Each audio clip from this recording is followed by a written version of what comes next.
Daphne catches Ivy stealing a letter Electra wrote for Will as Eric tells Ridge he's coming home. Today on Bold and the Beautiful, Brooke and Katie argue about Eric.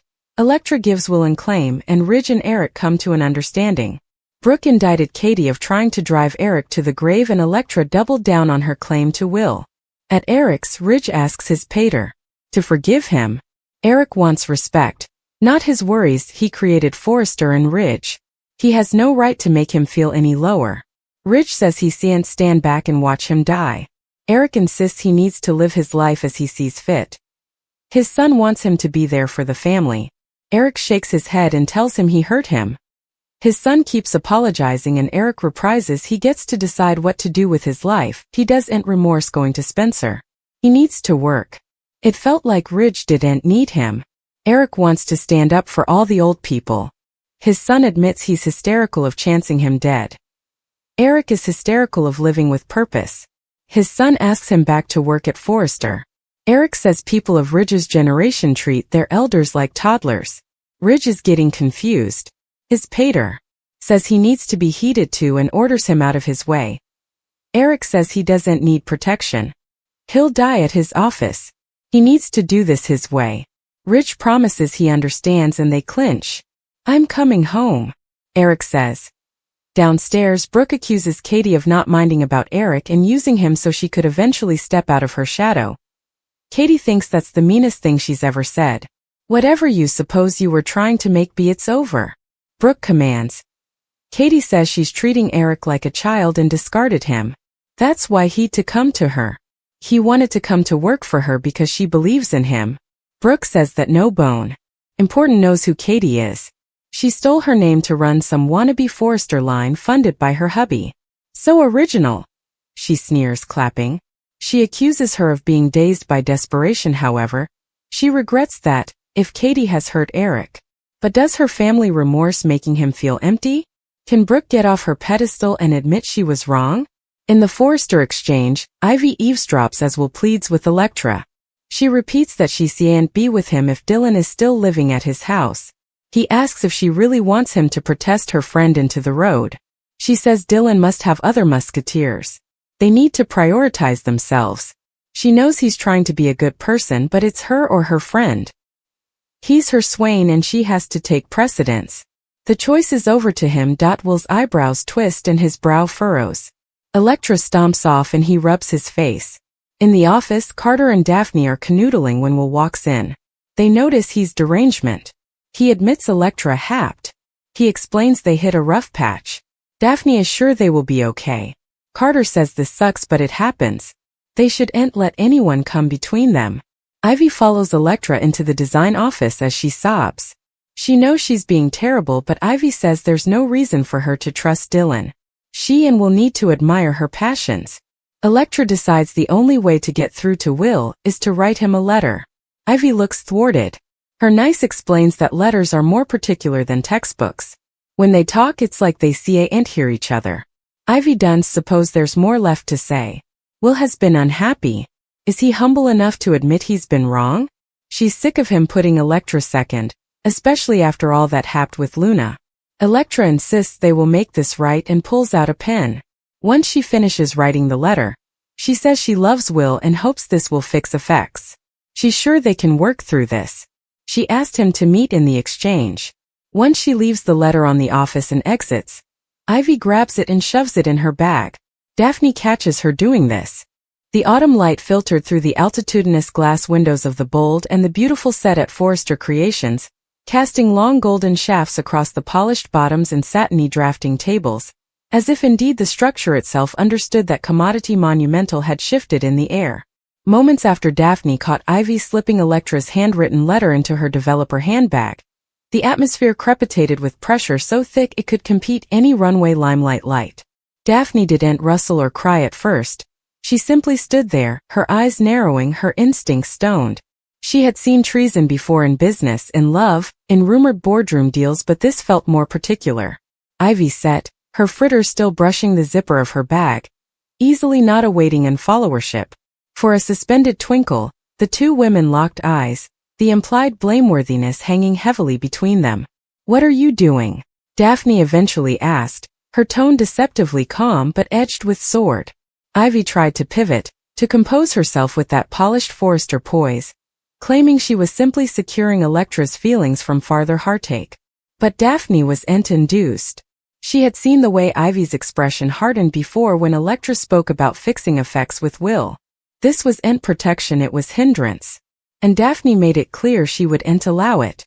Upstairs, the emotional storm between Eric and Ridge had settled into a fragile calm. Eric's protestation, "I'm coming home," echoed like a triumphant hymn through the halls of the Forrester manse.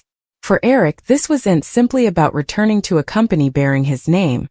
It was about reclaiming quality, purpose, and the heritage he'd erected from scrape. Ridge's relief was palpable. He'd been scarified not only of losing his father to illness, but of losing him emotionally, of watching him slip down into resentment and pride. Their grasp had been tight, nearly hopeless, a father and son bound by decades of triumphs and injuries. Yet Eric's words carried weight beyond conciliation.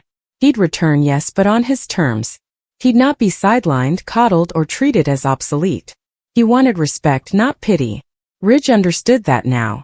And for the first time in weeks, there was harmony rather of contest between them. Meanwhile, Brooke's battle with Katie had left both sisters shaken. Brooke's slice remarks about Katie's wannabe Forrester line echoed cruelly in the grand foyer.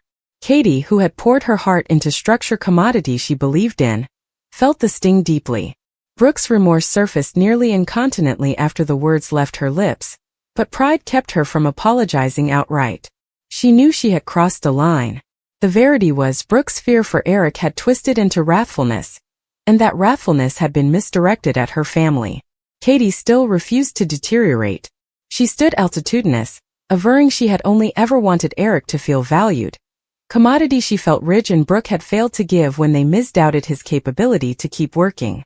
The sisters parted with no resolution, but the crack in their bond was inarguable. Back at Forrester Creations, Daphne stepped near to Ivy, lowering her voice. "That letter wasn't yours," she said forcefully. Ivy tried to explain her conduct, averring Electra was making a mistake that will demanded clarity, not another emotional plea.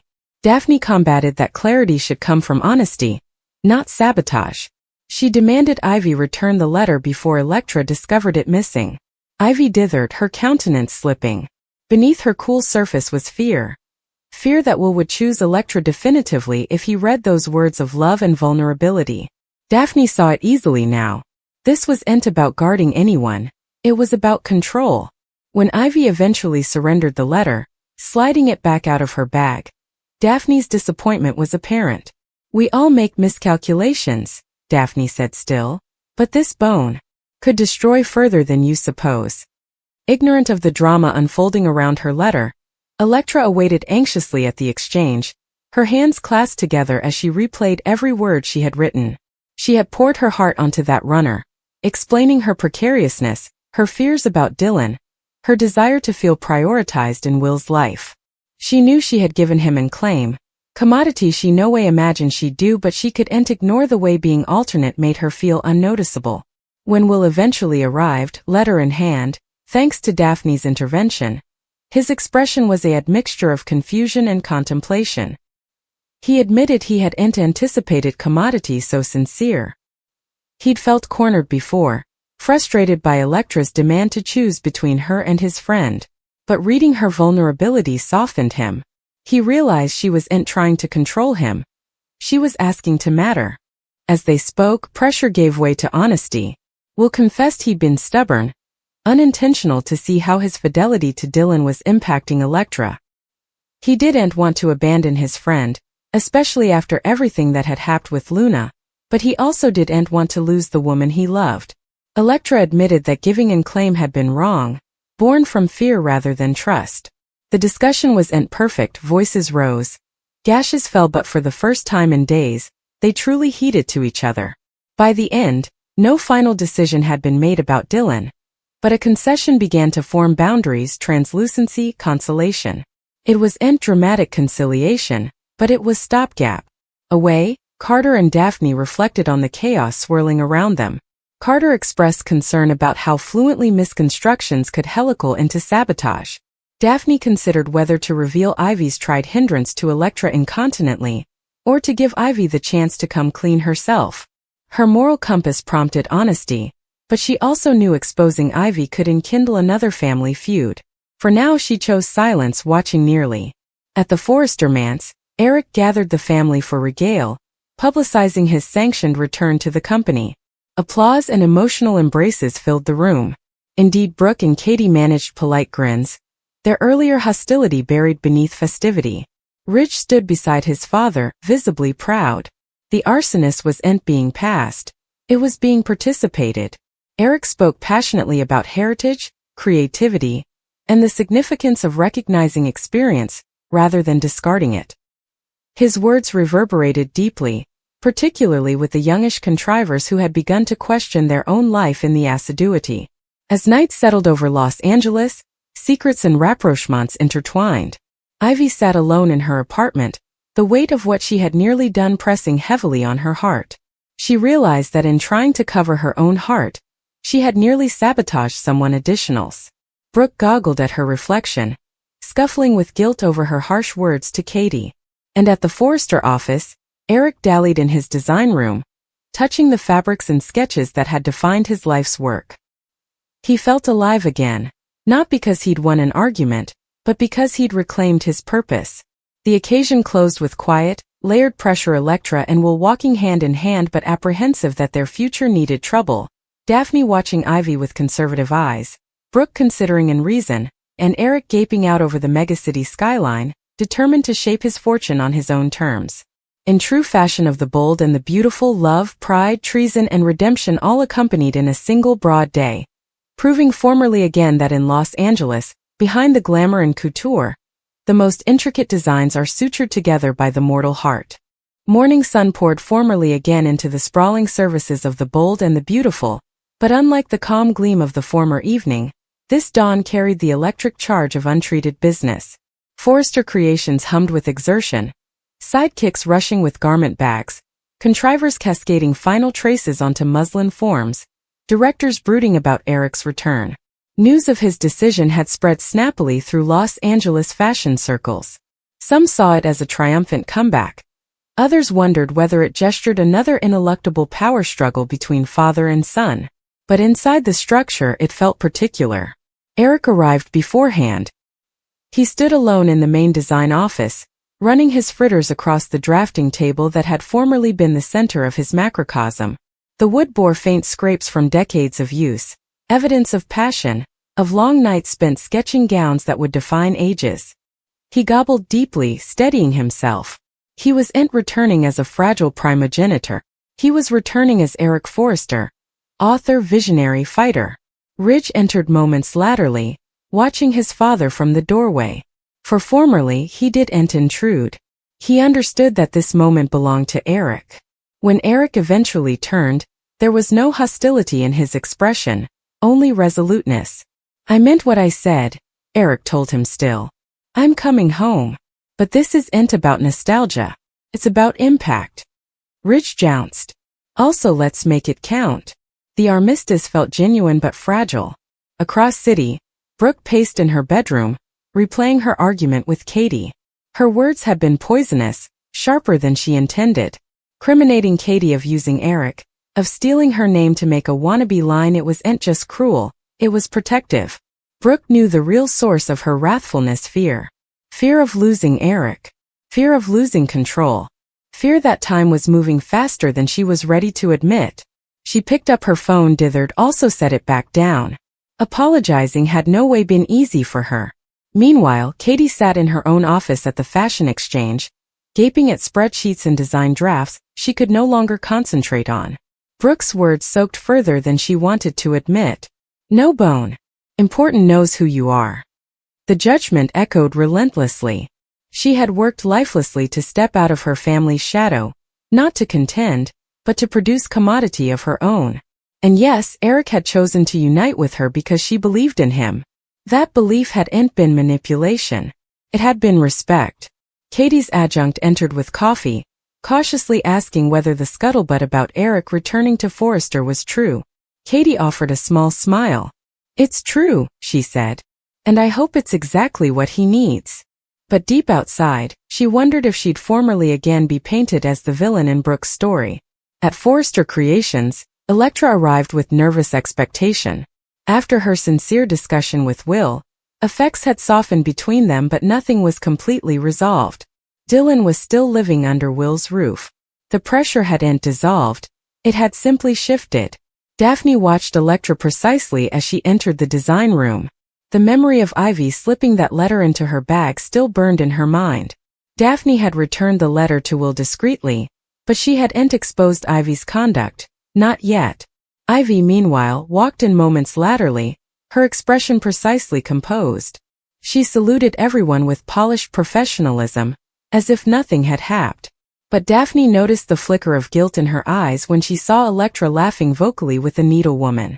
Daphne approached Ivy intimately. "You were lucky," she said still. Ivy strengthened. "Excuse me. Lucky I chose not to make a scene." Ivy crossed her arms. "You do'n't understand." "Also help me understand," Daphne replied. "Because from where I stand it looked like sabotage." Ivy's voice lowered. "Electra is dazed. Will has been miserable for weeks. She keeps demanding further." I allowed. "If he didn't read that letter, perhaps he'd suppose easily." "Or perhaps," Daphne combated, "he'd suppose she didn't care." The words hit Ivy harder than anticipated. For a moment her confident mask slipped. "I do'n't want to lose him," she admitted still. Daphne's expression softened, but her station remained firm. "Also fight fairly." Away Will sat alone in his living room, gaping at the framed print of himself and Dylan from times ago. Debonair, laughing, thick. Fidelity had always defined him. When Dylan demanded help after the chaos girding Luna, Will hadn't dithered. He opened his home, his coffers, his time. But Electra's words dallied "it's her or your friend." He abominated duns. Yet he couldn't deny that his relationship had been strained long before Electra eventually said it audibly.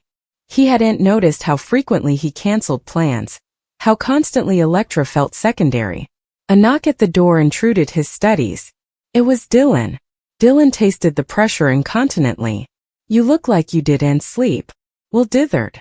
He considered lying. Rather, he told the verity. "Electra wants you to move out." Silence fell. Dylan's jaw tensed, hurt flashing across his face. I allowed. "She liked me." "She does," Will said snappily. "It's not that simple." "Isn't it?" Dylan replied still. "She wants you to choose." Will didn't respond, because that was exactly what it felt like. Back at Forrester, Eric called an improvisational design meeting. The room filled snappily Ridge, Brooke, Carter, Daphne, Ivy, Electra, and several youngish contrivers gathering around the large central table. Eric stood at the head, energy radiating from him. "I've been allowing," he began, "about heritage, about applicability, about how snappily this assiduity discards experience." His eyes compactly met Ridge's. "We're launching a collection that honors artificer. Dateless outlines. Quality over flash. And we're doing it together, every generation represented."